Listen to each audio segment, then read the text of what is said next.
Muy buenos días con todas. Gracias, Ile, por esa linda presentación. Realmente se necesita tener los años que tengo, más o menos 50 años trabajando por los derechos de las mujeres, para ver el gran cambio que se ha dado en la vida de las mujeres. Y es una enorme satisfacción para mí y para muchas ver a las mujeres en altos cargos de representatividad política, social, económica, y eso nos llena de gozo, nos llena de satisfacción. Pero indudablemente esa satisfacción, ese entusiasmo por el éxito de las mujeres, se ve contrarrestada cuando ahondamos un poquito y cuando vemos que, si bien es cierto, externamente las mujeres tenemos mucho poder, mucho más que hace 50 años, sin embargo, hay un aspecto que nos revela que esa cultura entendida como formas de entender la vida, muchas veces una forma arcaica de entender la vida, todavía subsiste. Y es cuando se evidencia, y esto se evidencia a través de la violencia contra la mujer. Esto ya no es una afirmación. Las mujeres que hemos luchado por los cambios, se nos decía que éramos exageradas, que no, que a unas pocas por ahí el marido les pegaba. ¿Y por qué les habrá pegado? Algo habrán hecho. Pero ahora ya las estadísticas demuestran que es un problema social. No estadísticas de hace 50 años. La estadística del Instituto Nacional de Estadísticas y Censos del Ecuador, INEC, en el 2012 indicó que 6 de cada 10 mujeres en Ecuador son maltratadas todavía. Eso implica no solo golpes, implica insultos, desvalorizaciones, amenazas, acosos en el colegio, en la universidad, en el trabajo, implica violencia, implica violación, prostitución forzada, rapto, femicidio, que es la forma extrema de violencia. En el Ecuador, 2 mujeres semanalmente son asesinadas por el hecho de no querer seguir en una relación maltratante. Muchas veces en presencia de sus hijos y siempre de una forma terrible, es decir, con saña, 20, 30 cuchilladas. Esa es la realidad. O sea, no nos engañemos pensando que es las mujeres, qué chévere, estamos las mujeres. No.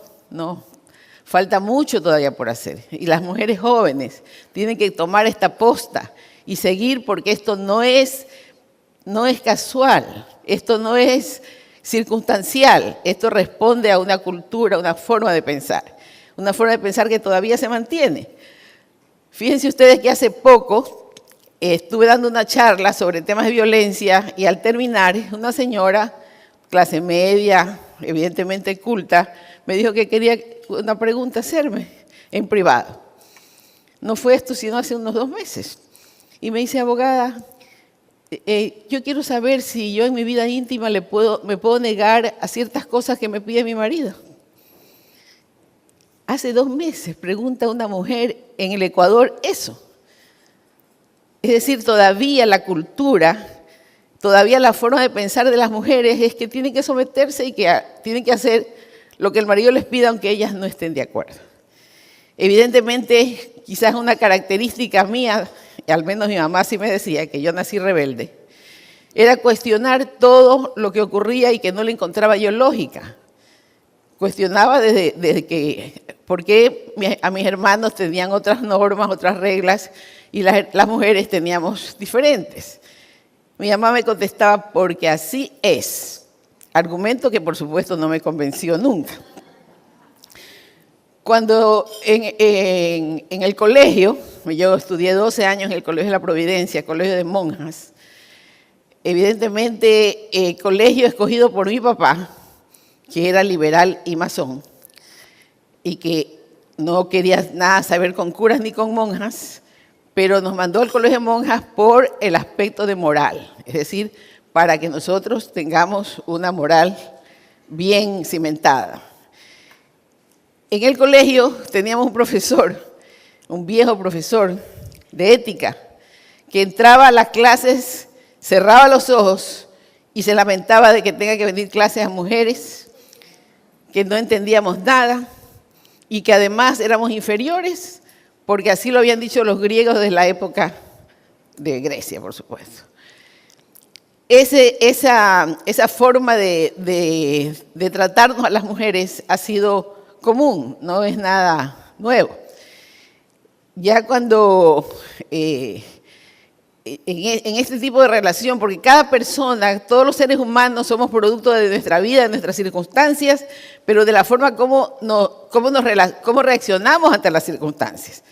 Porque lo mismo que me pasó a mí, le pasaron a mis hermanas, a mis primas, pero todas no reaccionamos igual. Es decir, los mismos hechos producen diferentes reacciones hacia las personas.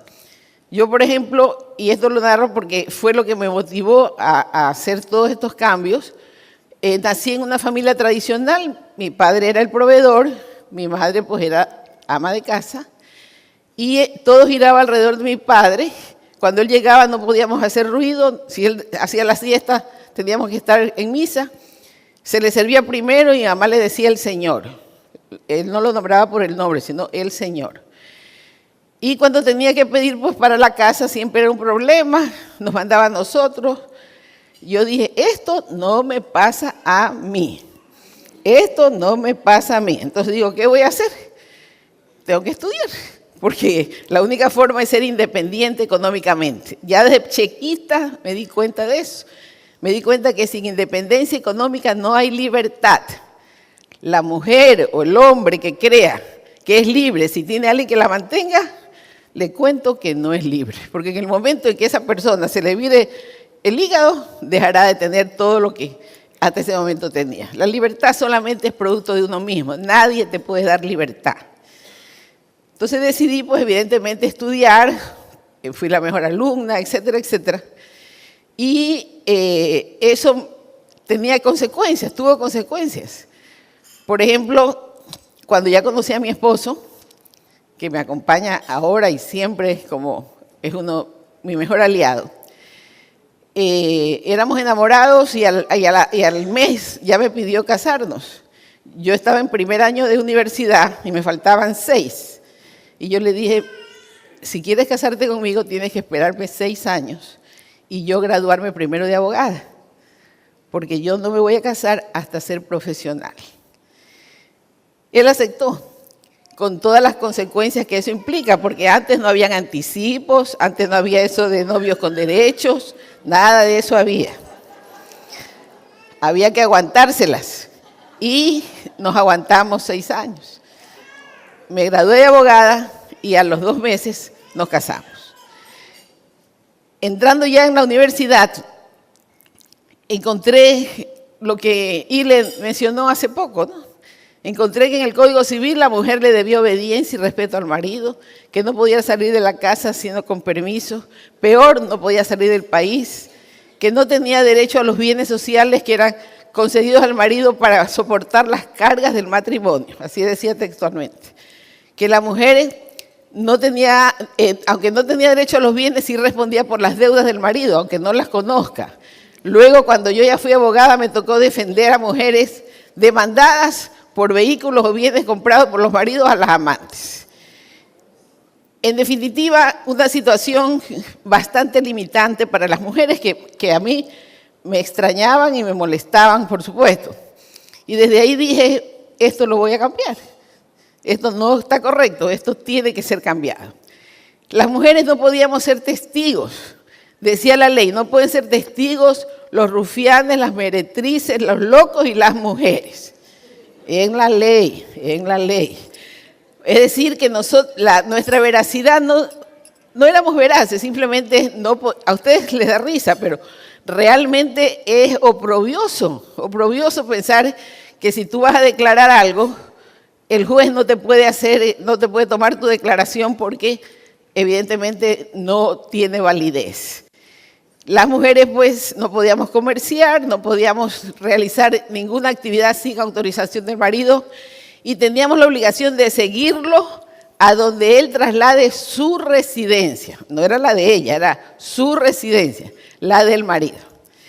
Pero sí, estas normas en el Código Civil me sorprendieron, las del Código Penal me indignaron, porque en el Código Penal se establecía que los ascendientes masculinos pueden golpear, herir y dar muerte a la mujer que la encuentra en un acto carnal ilícito. Adicionalmente, el adulterio en el hombre era tener manceba, es decir, mujer fija dentro o fuera del hogar. Para la mujer, pues bastaba un acto carnal ilícito. Adicionalmente, la mujer, en el caso de violación, podía ser, digamos, el agresor, aunque se demuestre la violación, podía ser declarado libre si la mujer lo había provocado. Y provocado implicaba inclusive tener la falda más arriba de la rodilla. Cuando estuve trabajando para reunir pruebas que demuestren lo absurdo de esa norma, encontré sentencias de la Corte Suprema de Justicia donde se declaraba al agresor no sujeto a sanción por este motivo, porque la mujer había estado por unos lugares que no correspondían, a unas horas que no correspondían o vestida en una forma que no correspondía. Y por lo tanto, la víctima, en definitiva, era la culpable. Y además de eso, la mujer no podía denunciar maltratos. Estaba prohibido por ley, como recordó Ili, no podía denunciar. Si la mujer había sido golpeada, maltratada, no tenía dónde ir, porque si iba ante un juez, ante un comisario, le decían, ¿quién la golpeó? ¿El marido? Lo siento, no puede denunciarlo porque es su marido. Yo recuerdo un hecho que me impactó muy fuerte. Yo estaba todavía muy joven en un colectivo, antes había unos colectivos chiquitos que eran transportes públicos, y iba por un barrio marginal cuando vi a un hombre que golpeaba muy fuerte a una mujer en la calle. Ella gritaba, pedía auxilio. Yo me bajé desesperada de la buseta, busqué a un policía, le dije que el policía, mire, este hombre está pegándole a la mujer. En ese momento ya la mujer estaba en el piso sangrando y el hombre la arrastraba por los cabellos. El policía se acercó y el hombre le dijo, soy el marido. Y el policía me miró y me dijo, es el marido. Yo me quedé atónita, es decir, es que no podía entender cómo podía, por el hecho de ser marido, afectarse la vida casi de una mujer. Entonces dije, bueno, esto realmente no puede ser, esto tiene que cambiar. Me di cuenta también, pues evidentemente, que el cambio no podía hacerlo sola. Estos cambios que implican reformas legales, procesos sociales, tienen que ser fruto de procesos concertados. Y convoqué a un grupo de amigas, las invité, las convencí, personas muy valiosas, y constituimos la Fundación María Guare, 25 mujeres de diferentes profesiones, diferentes actividades. Realmente ese convencimiento de que sin independencia económica no hay ningún tipo de libertad, nos llevó en la Fundación sobre todo a comenzar tratando de que las mujeres tengan mayores niveles de independencia económica. Y por eso, dado que la mayoría de las mujeres trabajan en el área de servicio, sobre todo el servicio doméstico, en esa época eran muchísimos más, iniciamos un programa de capacitación para mujeres en el servicio doméstico, en todo lo que implicaba, pues, saber aseo, limpieza, manejo de alimentos, cómo usar una lavadora, una secadora, bueno. Y luego, pues, ellas las apoyamos para que hagan un gremio de empleadas domésticas, para que cree la primera empresa de empleo doméstico gerenciado por ellas mismas. Luego nos dimos cuenta de que eso era muy poco remunerado, que no iba a cambiar si bien es cierto, mejoraron. Vimos otras opciones, buscando siempre lo mejor para la mujer, y dijimos, bueno, vamos a capacitarlas para que sean carpinteras, albañiles, electricistas, porque así van a ganar más. Las capacitamos y ahí fue cuando la capacitación la dábamos en los barrios marginales, donde ellas vivían. Nos dimos cuenta, en primer lugar, que no tenían dónde dejar a sus hijos. Y con ellas mismas ideamos un proyecto de hogares comunitarios en que ellas escogían en su sector una mujer que era la encargada de cuidar a los hijos de las mujeres del barrio. Y nosotros en el programa, a través de la Fundación María Guare, lo que hacíamos pues era, primeramente, rellenar el patio de las casas, porque todas las casas en los barrios urbanos son muy chiquitas de frente, tienen 5 o 6 metros, pero el fondo tiene 25 o 30 metros, generalmente lleno de agua. Bueno, rellenamos, etcétera, etcétera, y eso posibilitó los hogares comunitarios que luego el gobierno del doctor Rodrigo Borja lo implementó a nivel nacional.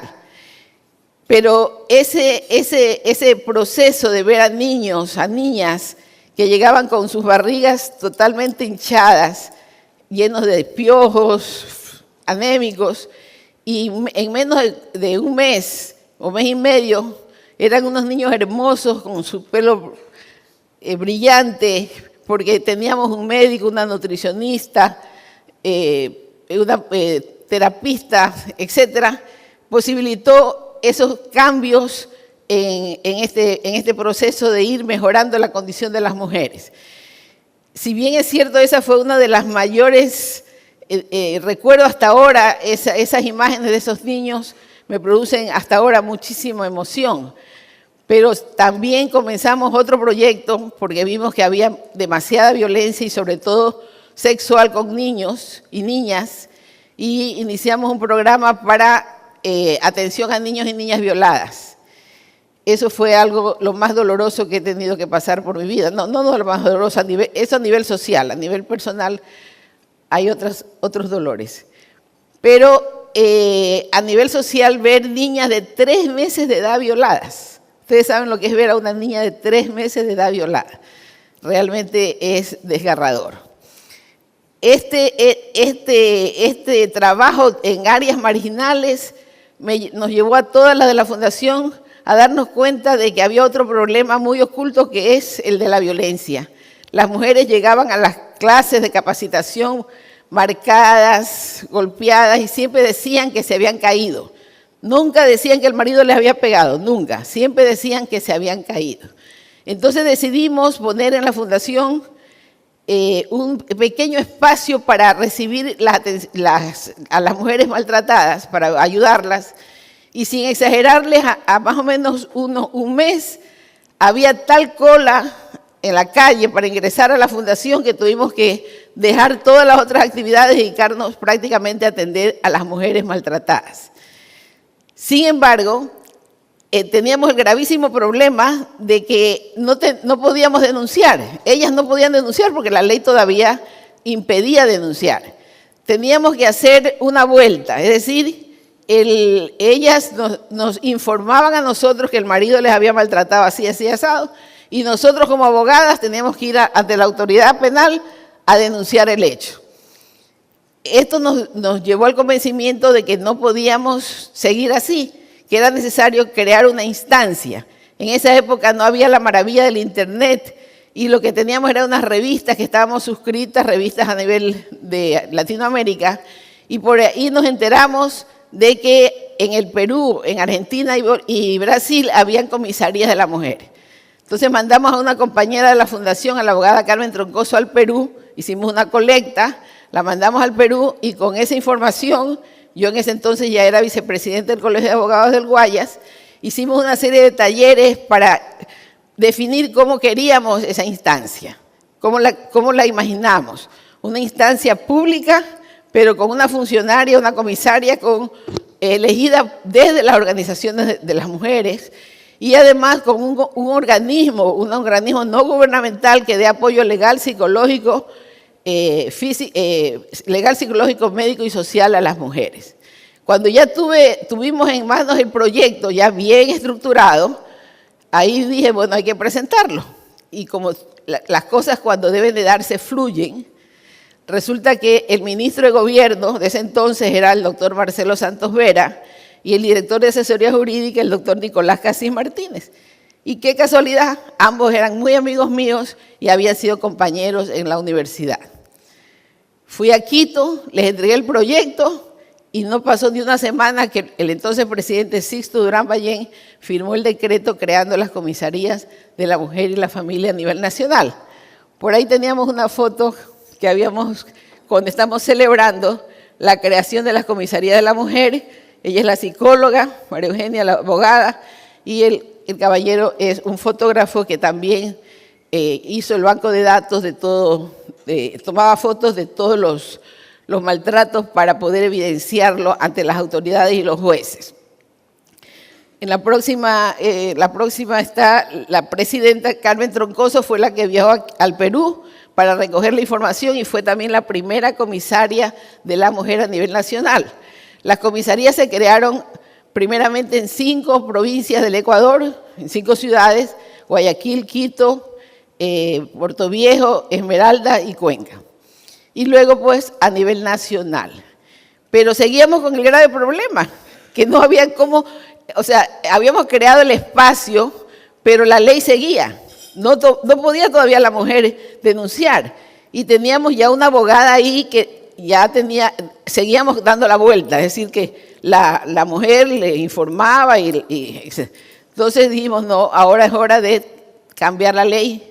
Hicimos una gran movilización, ya teníamos comisarías en muchas provincias del Ecuador, un gran movimiento de mujeres, el movimiento de mujeres del Ecuador. Hicimos una movilización a Quito, buscamos apoyos de todo orden y logramos al año siguiente, porque esto fue en 1994. Al año siguiente, en 1995, ya dictamos la Ley de Violencia contra la Mujer y la Familia, que es decir, hace 20 años, no es que estamos hablando de la época de las cavernas, hace 20 años recién la mujer pudo denunciar las violencias que se ejercían sobre ella. Y aparte de eso, tener medidas de amparo, boletas de auxilio, orden de salida del agresor, reintegro a ella si él había sacado, prohibición de acercarse al trabajo y fijación de una pensión de alimentos para que ella pueda seguir subsistiendo. Ese proceso, digamos, realmente considero yo que fue importante, sobre todo porque fue una reflexión colectiva y fue algo que posibilitó que esta situación de violencia, sobre todo, se hiciera visible. Yo siempre recuerdo los medios de comunicación, el gran papel que cumplieron, determinó que ya la gente comenzara a entender que esto era un problema social. Y sin embargo, ni nosotros habíamos visto todas las aristas.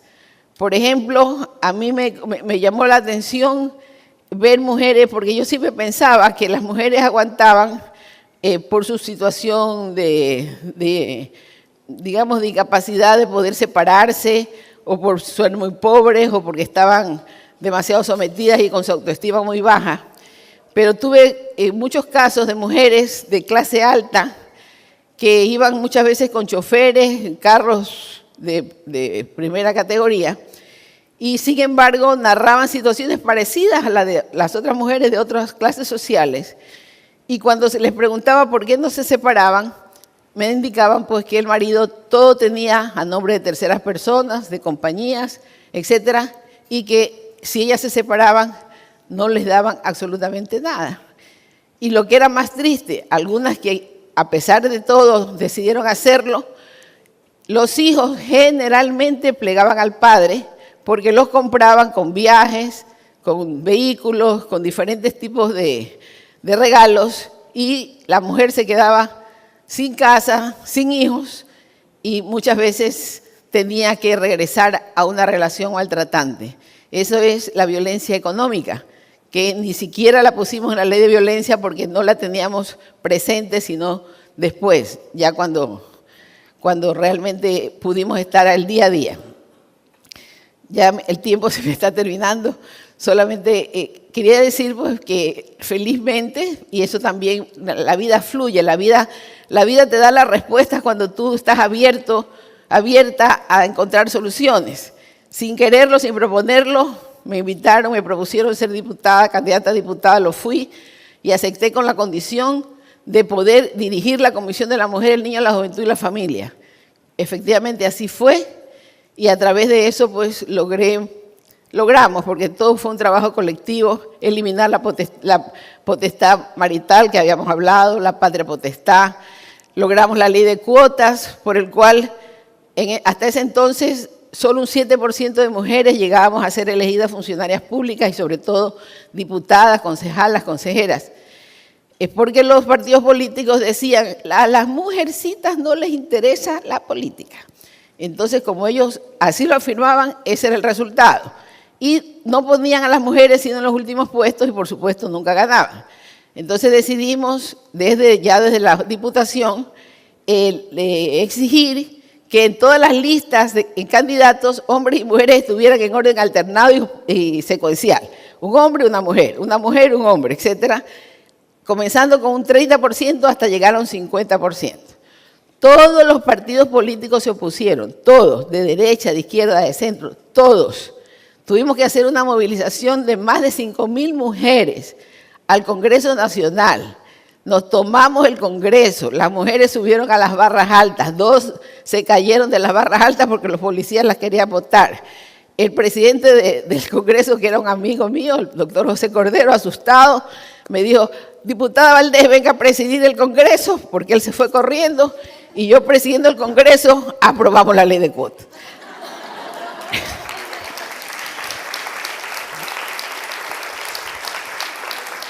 Y esto lo hicimos por el convencimiento de algo que lo dijo muy bien Michelle Bachelet. Una mujer en la política cambia la política. Muchas mujeres en la política cambian la historia. Por eso lo hicimos, por el derecho de las mujeres a participar, más allá de cómo ellas lo hagan. Eso es responsabilidad de cada una. Lo importante es dar ese espacio, esa posibilidad. Y luego de eso, realmente desde la Diputación también me di cuenta que habían otros espacios en los cuales las mujeres tampoco le daban oportunidades. Y una de ellas eran las Fuerzas Armadas. En las Fuerzas Armadas, las mujeres no podían entrar a las 3 ramas de las Fuerzas Armadas, sino que solamente podían ser en el área administrativa, secretarias o profesionales. Y yo dije, pues esto no puede ser, porque la Constitución de esa época ya decía que tenía que haber hombres y mujeres en igualdad de derechos. Eso lo habíamos conseguido con Gloria Gallardo cuando yo y ella estuvimos en una asamblea constituyente, en la del 2008. Y básicamente decidí entonces hacer presión en las Fuerzas Armadas a través del ministro para que se conseguir esto. Evidentemente, pues, creían que estaba loca. Me indicaron que era imposible, que eso puede hacerse, que las mujercitas no podíamos hacer lo que hacen los varones.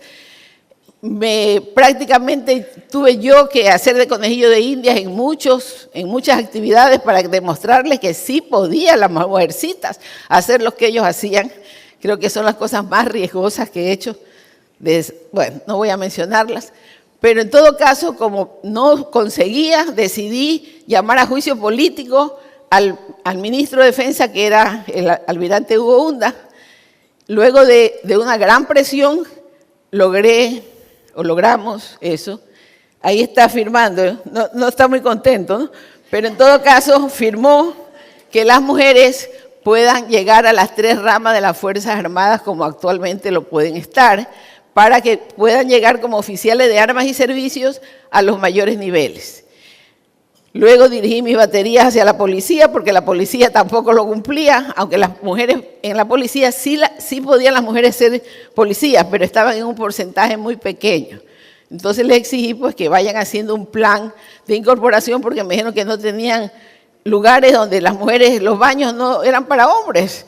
Me decían, pero ¿aquí cómo van a ir las mujeres? Le digo, sencillo, hago un baño para mujeres. En definitiva, se logró también el cambio en la policía y en la Comisión de Tránsito.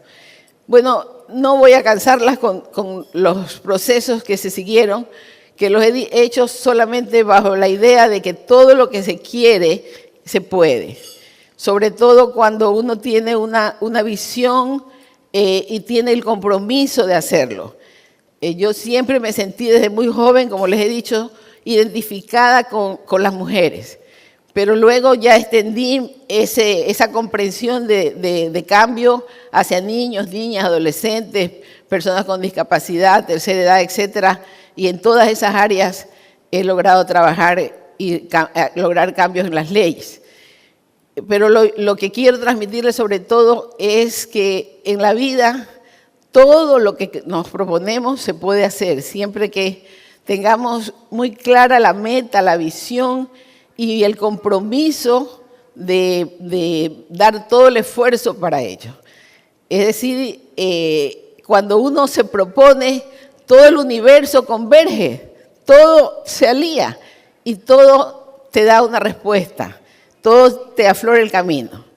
Yo creo que aparte de esa fe, ese compromiso, debo de indicarles que lo que más a mí me ha fortalecido es mi fe en Dios. Desde las aulas del colegio nació en mí una gran amor a Dios que lo mantengo, y esa fe en Dios, en ese ser creador al cual hay que agradecerle todos los días lo que nos da. Esa fe me ha permitido superar una serie de problemas, una serie de conflictos, y superar el mayor dolor que he tenido en mi vida, que les mencioné hace un momento, que es la pérdida de mi hija mayor, de nuestra hija mayor, Caterine, que murió hace 8 años, luego de una enfermedad muy fuerte. Esa fe es lo único que me dio paz. Tengo paz, porque sé que la muerte, y después de esa muerte de ella, ya no le temo a la muerte, en lo absoluto, porque sé que no existe, porque solamente es un cambio de vibración, solamente es un cambio a otros estadios, a otras dimensiones, y eso ya no es fe, es creencia, es certeza, porque lo he vivido y porque lo he experimentado en este proceso de mi hija. Por lo tanto, la muerte no debe de ser entendida, o yo no lo entiendo, no puedo dar consejos. Yo no entiendo ya la muerte como una etapa final. La muerte es simplemente un proceso dentro de la vida. No se puede entender la vida sin entender la muerte. La muerte es lo que le da contenido a la vida. Si uno no acepta la muerte como parte de la vida, nunca podrá realmente disfrutar el día a día de la vida, porque se perderá en una serie de actividades intrascendentes, buscando cosas simplemente materiales que nunca le van a llenar, llena de estrés, llena de dificultades, creyendo que la vida es esto. No, este es un espacio, es un momento, estamos de tránsito. Solamente la muerte nos hace ver qué es lo trascendente y que solo hacia esa trascendencia tenemos que ir. ¿Y qué es lo trascendente, dirán ustedes? Bueno, cada una tendrá sus visiones.